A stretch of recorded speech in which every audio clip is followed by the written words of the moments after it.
सूरज जंगल के रास्ते पर दौड़ते हुए जा रहा था। तभी हिरन उसके सामने आ जाता है। तू हट जा, मेरे रास्ते से हट जा। तू मेरा रास्ता नहीं रोक सकती। वो खजाना सिर्फ मेरा होगा और किसी का नहीं। सूरज, ये खजाना तुम्हें कभी नहीं मिल सकता। तू बुद्धिमान हो सकता है, पर लालच और घमंड तुझे रोक देंगे। मैं तुम्हें आगे नहीं जाने दूंगी। जो भी गया है वो भी मारा गया है। मैं उसे हासिल करके रहूंगा। मेरी जान ले लो, पर मैं पीछे नहीं हटूंगा। कुशीनगर गांव में दो दोस्त रहते थे। मंगल, जो गरीब और ईमानदार था, और सूरज, जो चालाक और बुद्धिमान था। फिर एक दिन, अरे यार सूरज, अब हम दोनों थक गए हैं। इतनी मेहनत करने के बावजूद भी हमारी गरीबी क्यों नहीं जाती? दिन भर खेत में काम करते हैं, फिर भी कुछ हाथ नहीं लगता। क्या यही है हमारी किस्मत? हाँ यार, तू बिल्कुल सही कहता है। ये गरीबों वाली जिंदगी कभी आसान नहीं होती। मैं भी बुरी तरह थक गया हूँ। लगता है जैसे हमारी मेहनत रेत में पानी डालने जैसी हो गई है। अब और इंतजार करने का कोई फायदा नहीं, कुछ करना ही पड़ेगा। लेकिन हम क्या कर सकते हैं? चलो, आज हम अपनी किस्मत आजमा कर देखते हैं। हो सकता है आज कुछ ऐसा हो जाए जो हमारी जिंदगी बदल दे। इतना कहकर दोनों चौपाल से गुजर रहे होते हैं कि तभी दो आदमी आपस में बात करते हैं।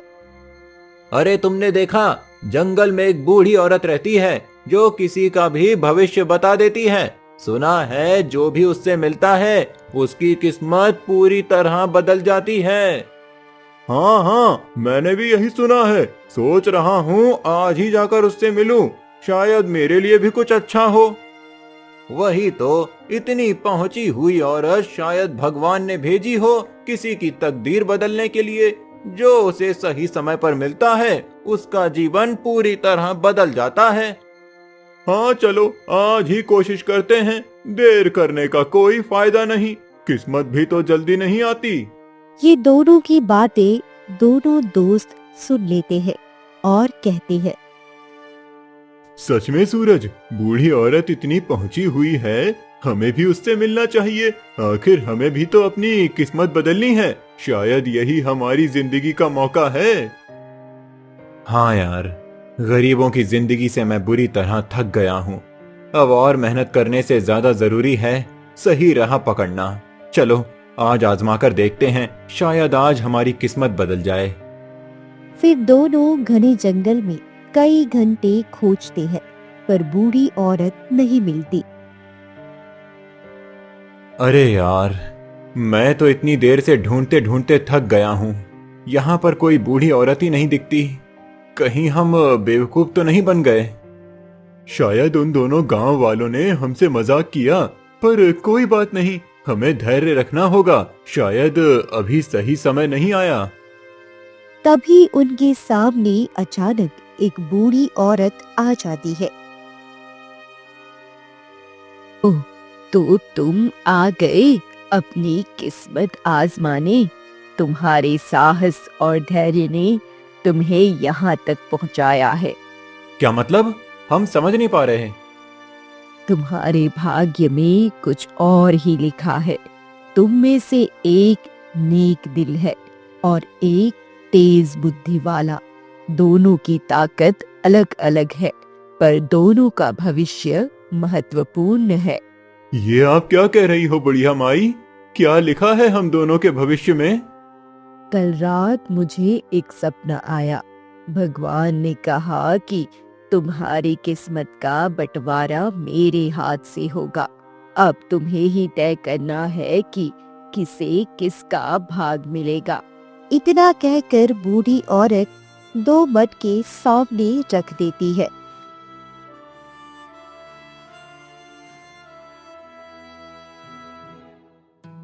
देखो, ये दो मटके, एक में सोना छिपा है और दूसरे में मिट्टी।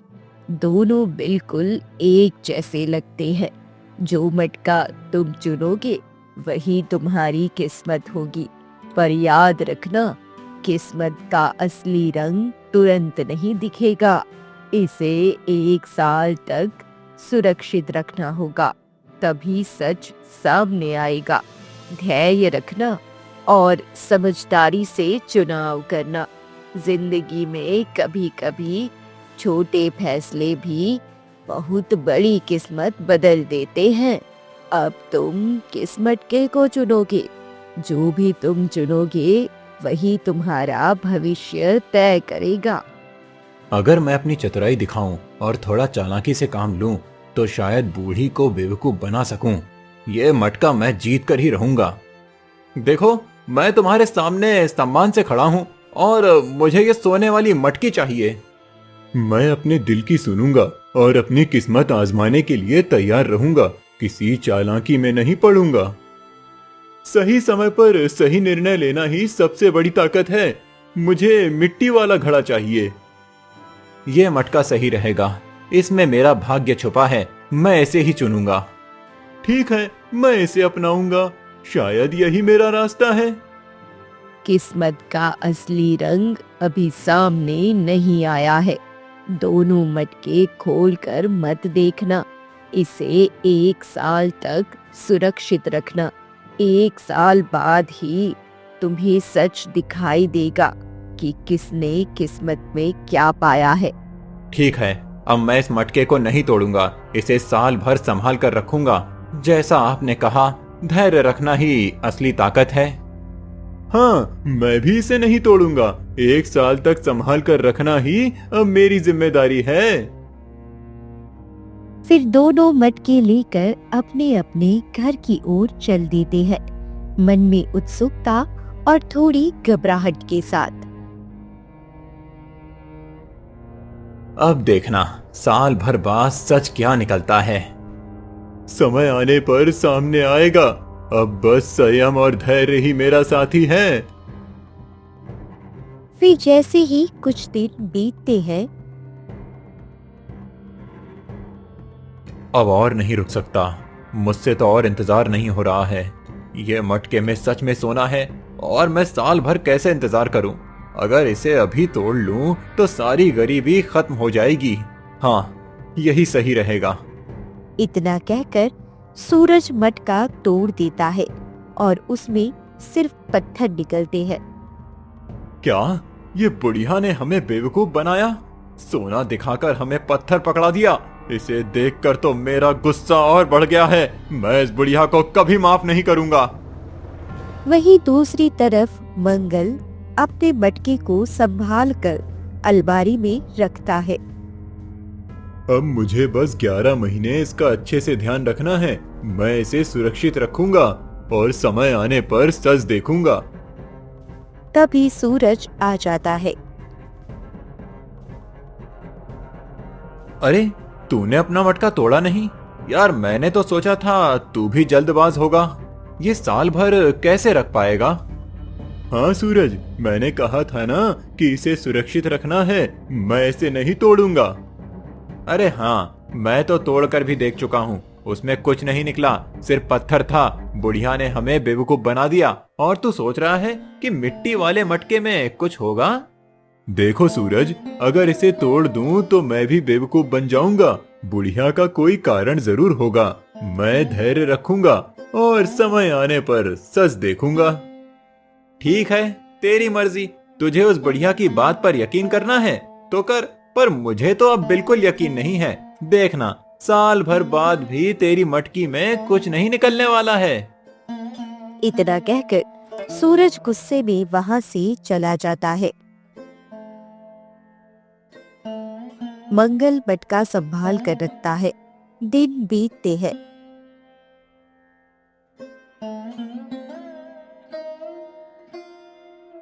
और एक दिन गांव में एक चोर आ जाता है।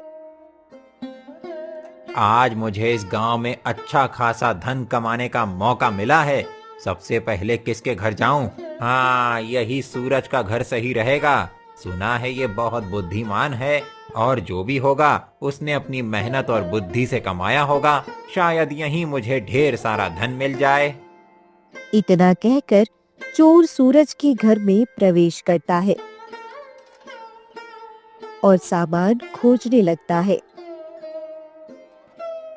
तभी सूरज की नींद खुल जाती है। तुम कौन हो? मेरे घर में क्या कर रहे हो? अभी यहाँ से चले जाओ। सूरज चोर को पकड़ने की कोशिश करता है, अरे यार, ये तो जाग गया, जल्दी से भाग जाता हूँ। लेकिन सूरज उसे पकड़ लेता है। तभी चोर उसकी जम के पिटाई कर देता है और भाग जाता है। ये क्या लिखा है मेरी किस्मत में? एक खजाने से भरा मटका मिला, उसमें भी सिर्फ पत्थर निकला, और ऊपर से ये चोर आकर मुझे मारता है। हे ऊपर वाले, कुछ तो मेरे ऊपर तरस खा। कब तक मैं ऐसे फटे हाल में अपना जीवन बिताऊंगा? वहीं दूसरी तरफ मंगल अपने घर में सो रहा था। तभी अचानक मटके से सुनहरी रोशनी निकलती है। अरे ये क्या हो रहा है? मटके से रोशनी निकल रही है। ये कैसे हो सकता है? मुझे जाकर देखना चाहिए। मंगल मटके के पास जाता है और देखता है कि उसमें एक सुनहरा चमकता नक्शा रखा था। अरे ये क्या है? ये तो नक्शा है, मिट्टी के अंदर छुपा है। और ये सुनहरी रोशनी, ऐसा लगता है जैसे मुझे किसी रहस्य की तरफ बुला रही है। तभी नक्शे के नीचे लिखा हुआ दिखाई देता है, इस खजाने का हक उसी का होगा जो बिना लालच के दूसरों के लिए इसे ढूंढे। जो अपने लालच के लिए रखेगा उसका अंत होगा। मुझे कुछ समझ में नहीं आ रहा है। ये इतना बड़ा रहस्य है। मुझे बूढ़ी माई के पास जाना चाहिए। हाँ, यही सही रहेगा। इतना कहकर मंगल नक्शा लेकर बूढ़ी औरत की झोपड़ी की ओर चलता है। तभी सूरज उसे जाते हुए देख लेता है। अरे ये इस वक्त कहाँ जा रहा है? और इसके हाथ में ये सुनहरी चमक क्या है? मुझे इसका पता लगाना होगा। सूरज चुपचाप उसका पीछा करने लगता है।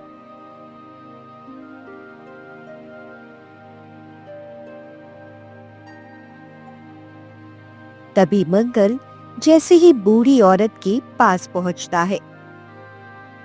बूढ़ी माई, ये नक्शा मुझे मिट्टी के मटके से मिला। मैं नहीं जानता कि इसमें क्या लिखा है, पर लगता है ये किसी बड़े रहस्य की ओर इशारा करता है। हाँ बेटा, ये खजाना सदियों पहले एक बड़े राजा ने छुपाया था। उसे केवल नेक इंसान ही पा सकता है। लालच करने वाला कभी इसे नहीं देख पाएगा।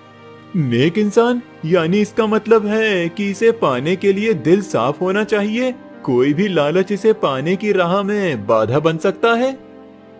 ये सारी बातें सूरज चुपचाप सुन लेता है। हाँ ठीक है, अगर मैं पहले इस खजाने तक पहुंच गया तो सब कुछ मेरा होगा। मैं राजा बन जाऊंगा, मेरी किस्मत चमक जाएगी। और मंगल, वो तो बस भोला और नेक दिल है, उसे तो इसका सही मतलब भी नहीं पता।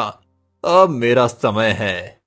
अब मुझे पूरी तरह से ध्यान रखना होगा। ये नक्शा केवल सही दिल वाले इंसान के लिए ही है। इसे संभाल कर रखना ही अब मेरी जिम्मेदारी है। और हाँ, ये खजाना तुम हासिल करके सभी गरीब दुखियों की मदद करना।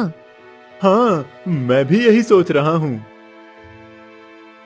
इतना कहकर मंगल नक्शा लेकर अपने घर आता है और उसे मिट्टी वाले मटके में रख देता है। बस अब सुबह होने का इंतजार है, फिर मैं इस खजाने तक पहुंचूंगा और गरीबों दुखियों की मदद करूंगा। फिर मंगल सो जाता है। तभी सूरज चुपके से मंगल के घर आता है। यही सही मौका है।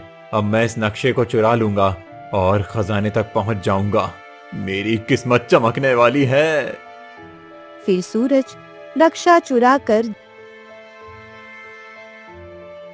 जंगल की ओर निकल जाता है।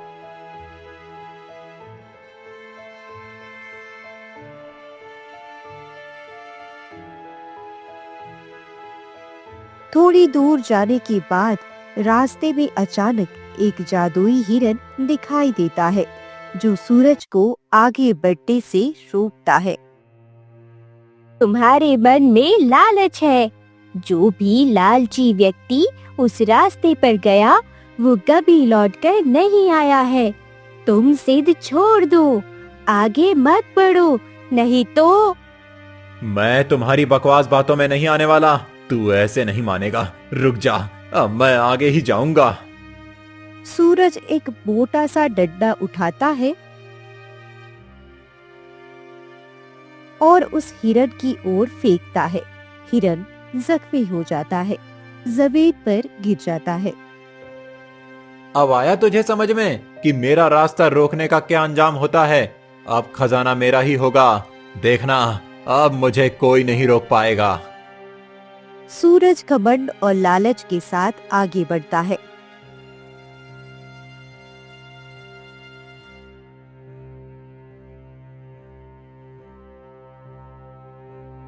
वहीं दूसरी तरफ जैसे ही सुबह से मंगल उठता है तो नक्शा नहीं देखता और परेशान हो जाता है। अरे, नक्शा तो मैंने यहीं पर रखा था। यहाँ से नक्शा कहाँ जा सकता है? हे भगवान, लगता है किसी ने चुरा लिया। अब मैं क्या करूं? अब नक्शा तो नहीं मिला, पर अगर मैं सच में खजाना ढूंढ पाया तो गांव में कोई भी गरीब नहीं रहेगा। हर किसी की मदद कर पाऊंगा, नक्शे या जादू की नहीं। मेरी मेहनत और ईमानदारी की ताकत से ही मैं लोगों की मदद करूंगा। यही मेरी असली किस्मत है। मंगल अपने गांव और गरीबों की भलाई के लिए याद रखे हुए रास्तों पर चलता है।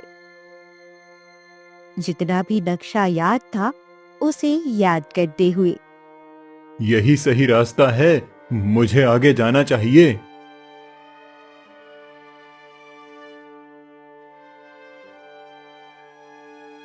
वहीं दूसरी तरफ सूरज आगे बढ़ता है और अचानक घने जंगलों में एक अद्भुत सुंदर स्त्री प्रकट होती है। उसकी चाल, आंखों की झिलमिल और रहस्यमयी मुस्कान सूरज को मोहित कर देती है। अरे, इतने घने जंगल में ये स्त्री, और कितनी सुंदर लग रही है। मुझे इसके पास जाकर देखना चाहिए। सूरज तेजी से स्त्री के पास जाता है। तुम इतने घने जंगल में अकेली क्या कर रही हो?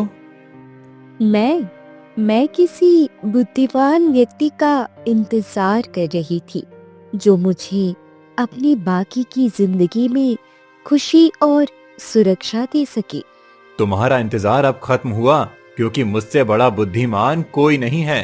तो अगर मैं तुमसे शादी करूं तो तुम्हें धन मिलेगा और तुम अमीर बन जाओगी। मैं खजाने की खोज में निकला हूं और जैसे ही खजाना हासिल करूंगा फिर हम विवाह करेंगे।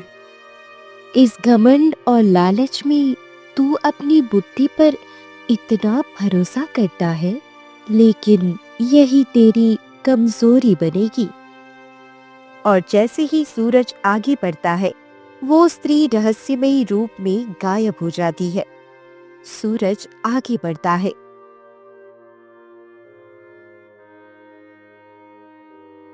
तभी अचानक सामने एक रहस्यमयी दीवार दिखाई देती है। ये दीवार अब क्या है? अब मैं इसे कैसे पार करूं? तभी दीवार से रहस्यमयी आवाज आती है। अगर तुम आगे जाना चाहते हो तो तुम्हें यहाँ मेरे 2 प्रश्नों का जवाब देना होगा।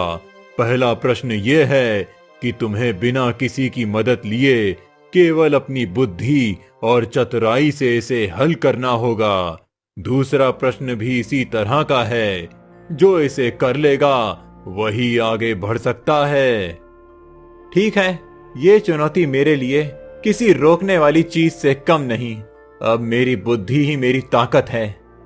सोच लो, अगर तुमने गलत जवाब दिया तो हमेशा हमेशा के लिए अंधेरी नगरी में कैद हो जाओगे। मैं बुद्धिमान हूँ, किसी भी प्रश्न का उत्तर देना मेरे लिए बाएं हाथ का खेल है। तुम बस प्रश्न पूछो। तो सुनो, पहला प्रश्न। मैं हर जगह हूँ पर मुझे कोई नहीं देख सकता। मैं हर समय चलता हूँ पर मैं कभी थकता नहीं। मैं तुम्हारी हर चाल और हर लालच को जानता हूँ। बताओ मैं कौन हूँ? ये तो, अरे इसका उत्तर क्या होगा? मुझे पता है पर मैं बोल नहीं पा रहा हूँ। तुम्हारा समय खत्म हुआ। अब मेरा दूसरा प्रश्न। मैं मूल्यवान हूँ पर ना तो तुम मुझे छू सकते हो और ना ही देख सकते हो। मैं केवल नेक दिल वालों को दिखाई देता हूँ। जो लालच में अपने लिए खोजते हैं वो मुझ तक कभी नहीं पहुंच सकते। बताओ मैं क्या हूँ? सूरज चिंतित हो जाता है, माथा पटकता है। उसका घमंड धीरे धीरे डर में बदल जाता है। वह जवाब नहीं दे पाता। मुझे मुझे इसका भी जवाब नहीं पता। मुझे माफ कर दो। मुझे पूरा विश्वास था कि मैं तुम्हारा जवाब दे सकता था, लेकिन अब मुझे एक भी जवाब याद नहीं आया। कृपया मुझे एक और मौका दो।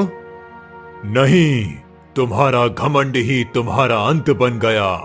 मैंने तुम्हें पहले ही चेताया था कि सोच समझ कर जवाब दो, पर तुमने केवल घमंड दिखाया।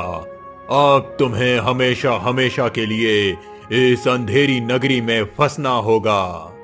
नहीं नहीं, ऐसा नहीं हो सकता। जैसे ही वो बोलता है, दीवार और तेज रोशनी से फैल जाती है और सूरज धीरे धीरे दीवार के भीतर खींचता चला जाता है। उसका डर, लालच और घमंड सब अंधेरे में गायब हो जाती है।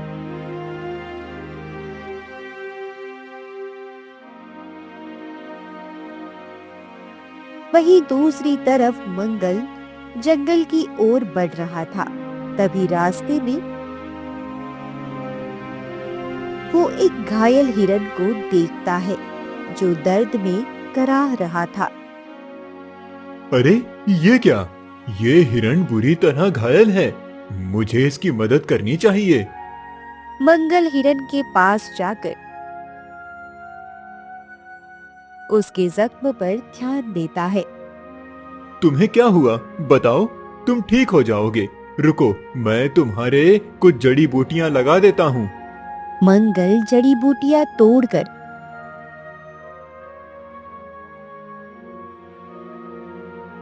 हिरन के जख्म पर लगाता है। तुम बहुत नेक इंसान हो, बिना स्वार्थ के मेरी मदद की। बताओ मैं तुम्हारी क्या मदद कर सकती हूँ? तुम बोल सकती हो? एक जानवर होकर कैसे बोल सकती हो? क्योंकि मैं इस जंगल की रक्षक हूँ। किसी भी लालची व्यक्ति को यहाँ से आगे नहीं जाने देती हूँ।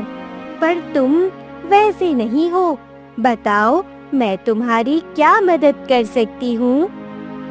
मुझे वो सदियों पुराना खजाना ढूंढना है ताकि मैं गांव के गरीब दुखियारों की मदद कर सकूं। पर मेरा नक्शा खो गया है। मुझे नहीं पता कहाँ जाऊं। तुम सीधे इस रास्ते पर जाओ, वहाँ तुम्हें सही मार्ग मिल जाएगा। मंगल धन्यवाद कहकर आगे बढ़ता है। थोड़ी दूरी पर वही रहस्यमयी स्त्री प्रकट होती है। उसकी सुंदरता और आभा देखते ही मंगल चौंक जाता है। तुम कौन हो? मेरे रास्ते में क्या कर रही हो? मैं तुम्हारे जैसे नेक और ईमानदार व्यक्ति को ढूंढ रही थी। क्या तुम मुझसे विवाह करोगी? इससे तुम बहुत धनी बन जाओगे। नहीं, मैं अभी विवाह के लिए नहीं निकला। मैं सिर्फ गरीब दुखियों की मदद करने के लिए आया हूँ। खजाने की खोज करना मेरी प्राथमिकता है। अरे छोड़ो, तुम मुझसे शादी कर लो। तुम्हें खजाने से भी भरपूर दौलत मिलेगी। वहाँ जाना खतरनाक है। वहाँ से जीवित कोई नहीं लौटा। नहीं, मैं अपने लिए नहीं बल्कि गांव वालों के लिए ये खतरा उठाने को तैयार हूँ। मैं तुम्हें ठुकराता नहीं, पर अभी मेरा उद्देश्य सिर्फ खजाना है। तभी स्त्री की आभा सुनहरी रोशनी में बदल जाती है और वह छलावे में बदल जाती है। तुम अभी थोड़ी देर पहले सुंदर स्त्री थी और अब ये छलावा, ये सब सिर्फ परीक्षा थी।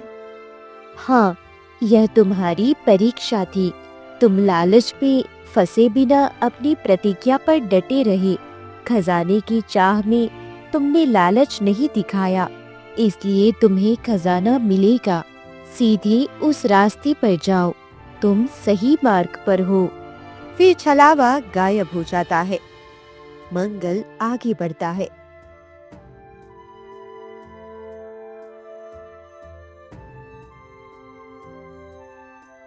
तभी मंगल दीवार के सामने खड़ा होता है। ये दीवार, अब इसे कैसे पार करूं? तभी दीवार से गूंजती हुई आवाज आती है। तुम यहाँ से आगे नहीं जा सकते। अगर तुम्हें आगे जाना है तो मेरी एक पहेली का उत्तर देना होगा। ध्यान रखना, अगर उत्तर गलत दिया तो हमेशा हमेशा के लिए यहीं रहोगे। ठीक है, मैं तुम्हारे प्रश्न का उत्तर देने के लिए तैयार हूँ। ये वो जगह है जहाँ दो शक्तियों ने युद्ध किया, जहाँ धर्म और अधर्म की लड़ाई की गूंज आज भी सुनाई देती है। यहाँ वीरों की कथाएं और त्याग सदियों तक याद रखी गईं। रक्त और न्याय की धरती, जहाँ नायक और विजेता दोनों चमके। बताओ, वो पवित्र धरती कहाँ है जहाँ इतिहास खुद बोलता है? ये कुरुक्षेत्र है।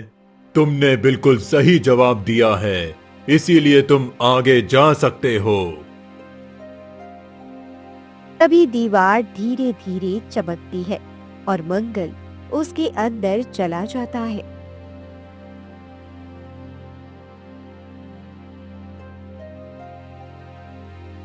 ये क्या जगह है? आसपास की चमक और रहस्यमयी प्रकाश से वह थोड़ा डर जाता है। तभी एक जादुई महल आ जाता है, जहां महल के बीच में एक बुजुर्ग राजा की आत्मा बैठी थी। स्वागत है बेटे, तुम्हें मेरा खजाना मिलेगा, पर तुम्हारी नियत की कसौटी होगी। मैं कोई सपना तो नहीं देख रहा हूँ? हे भगवान, मुझे यहाँ पर राजा क्यों दिखाई दे रहा है? तुम कोई सपना नहीं देख रहे हो पुत्र, मैं यहाँ हकीकत हूँ। और ये देखो, मेरी रानी भी यहाँ पर हैं। तभी रानी की आत्मा भी प्रकट हो जाती है।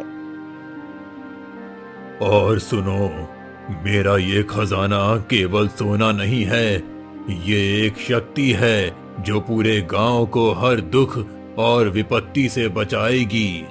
बेटा, लेकिन अगर तुमने इसका गलत इस्तेमाल किया तो तुम्हें हमेशा हमेशा के लिए जान से हाथ धोना पड़ेगा। महाराज, महारानी, मैं इस खजाने को गलत मकसद से नहीं पाना चाहता। मेरे गांव में बहुत सारे गरीब किसान और भूखे लोग हैं। मैं उनके दुख दर्द दूर करना चाहता हूँ, ताकि कोई भी भूख प्यास से ना मरे। महाराज, महाराज, ये तो दिल का बहुत नेक इंसान लग रहा है। बेटा, बताओ, तुम कहीं इस खजाने को लालच में तो इस्तेमाल नहीं करोगी ना? नहीं रानी माँ, मैं बिल्कुल ऐसा नहीं करूँगा। तो तुम इस खजाने के लायक लग रहे हो। रानी, तुम्हें कैसा लगता है? महाराज, मुझे तो इसका स्वभाव बहुत पसंद आया है और इसने मुझे रानी माँ कहा। बोली से भी कितना प्यार झलकता है। मुझे इस पर पूरा यकीन है कि ये खजाने का गलत इस्तेमाल नहीं करेगा और हमारे इतने सालों की प्रतीक्षा व्यर्थ नहीं जाएगी। तो ठीक है महारानी, हम ये खजाना इसे दे देते हैं। इसी समय दूर से चिल्लाने की आवाज सुनाई देती है। बचाओ बचाओ। अरे ये आवाज तो सूरज की लग रही है। सूरज यहाँ कैसे हो सकता है? तुमने बिल्कुल सही कहा। तुम्हारा दोस्त सूरज भी यहीं अंधेरी नगरी में कैद है। ये आप क्या कह रहे हैं महाराज? हाँ, क्योंकि उसने लालच में खजाना हथियाने की कोशिश की थी, इसीलिए वो हमेशा के लिए अंधेरी नगरी में फंस गया।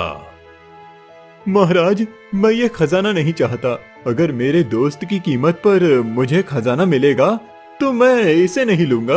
कृपया उसे आजाद कर दीजिए। मैं उसे तड़पते हुए नहीं देख सकता। तुम सच में दिल के बहुत नेक हो। उसने तुम्हें धोखा दिया, धोखे से नक्शा चुराया और यहाँ आ गया। फिर भी तुम उसके लिए खजाना छोड़ने के लिए तैयार हो। तुम तो बहुत महान हो। ठीक है बेटा, तुम्हारा दोस्त भी मिलेगा और खजाना भी। तुम इसे अपने गांव के गरीब दुखियों की मदद के लिए इस्तेमाल करना। तभी सूरज वहाँ आ जाता है। मंगल, मुझे माफ कर दो। मैं लालच में आ गया था। अब मैं कभी ऐसा नहीं करूंगा। मुझे माफ कर दो। सूरज, अब सब ठीक है। लालच और घमंड कभी सही रास्ता नहीं दिखाते। चलो खजाने का उपयोग गांव वालों की मदद के लिए करते हैं। तुम दोनों ने अपनी नीयत से दिखा दिया कि असली शक्ति लालच में नहीं, नेक दिल में है।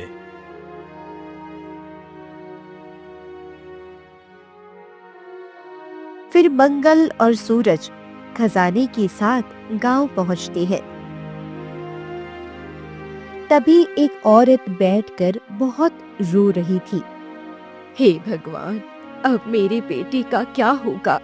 मेरे पास पैसे नहीं है, कहाँ से इलाज कराऊं? फिर मंगल उसके पास जाता है। ये लो पैसे, इससे अपने बेटे का इलाज करा लो। कोई भूख प्यास से ना मरे, यही मेरा मकसद है। बेटा, सच में तुम मेरे लिए भगवान बन के आए हो। अगर तुम ये पैसा मुझे अभी ना देते तो मेरा बेटा मर जाता। अब मैं इस पैसे से अपने बेटे को बचा सकती हूँ। हाँ माँ, क्यों नहीं। सुनो सुनो सभी गांव वाले, मैंने सदियों पुराना खजाना खोजा है। इसे सभी में बराबर बांटूंगा ताकि कोई भी गरीब दुखिया भूखा ना रहे। सभी गांव वाले आकर खजाना ले लेते हैं। जो थोड़ा बचता है मंगल और सूरज अपने लिए रख लेते हैं। देखा सूरज, तू हमेशा अपनी बुद्धि पर घमंड करता था। आज देखो, मंगल की किस्मत जीत गई। तेरा घमंड हार गया। बुद्धि से कुछ नहीं होता, किस्मत का भी बड़ा हाथ होता है। हाँ काका, आपने बिल्कुल ठीक कहा। किस्मत भी साथ देना चाहिए। इसके बाद सूरज कभी लालच नहीं करता और मंगल के साथ मिलकर हमेशा अपने गांव के गरीब दुखियों की मदद करता है।